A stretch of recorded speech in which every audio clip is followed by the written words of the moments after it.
Toastmasters, welcome guests, and Dimitri. 10th project, you've just delivered it, and it's obviously been a long way for you, and for all of us, seeing you up on stage so many times. Before I continue on, I would like to ask the audience, who of you have felt inspired by Dimitri's speech? Please raise your hand.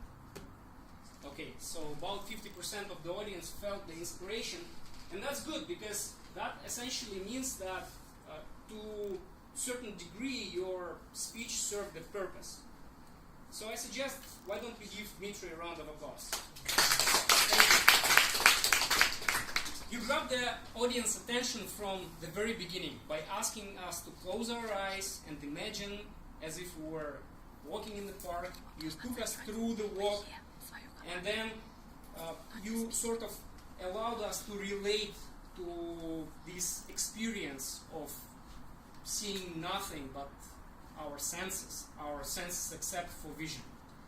And then you continued on with other miscellaneous facts like the stats and visually impaired people that we know from history. I especially liked the parallel that you drew between the numbers of your stats and something that we could relate on, saying that there are about 80,000 visually impaired people in Moscow, which would be equal to the population of Tverskoy district, was very vivid, and I would like to praise you for that specifically.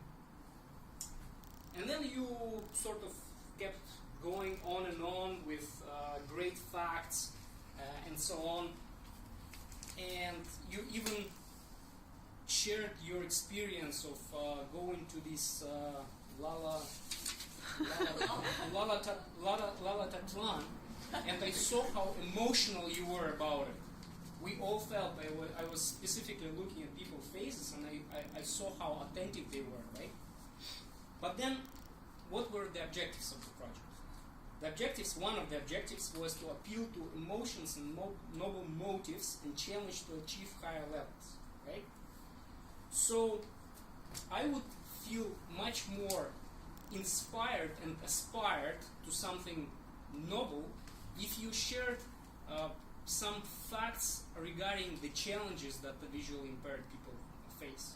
Because you told us about how they sort of cope with this disability that they have by having an opportunity to explore the world in other ways than we not disabled people do, and so on. And to me it sounded like a lot of fun, right? But in fact it's not.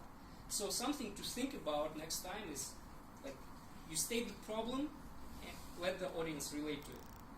And then,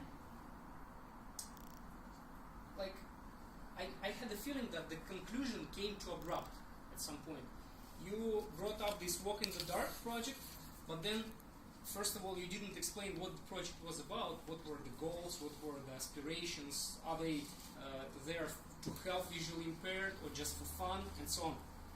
And then you sort of shrink the conclusion. I thought that you could have done much more. Nevertheless, as we know, the 10th project encompasses all the miscellaneous skills and qualities that you've worked through as part of previous projects. And I definitely saw great confidence up on stage, the structure of your speech that was easy to follow, the vocal variety and body language that helped you to highlight the ideas and help us to relate to certain images that you were trying to transmit. So I personally feel that you deserve a competent communicator designation.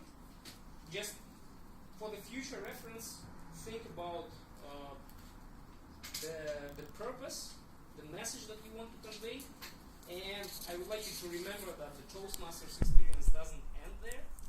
There is a long way through, and I will be happy to see many more projects of yours to come in the future.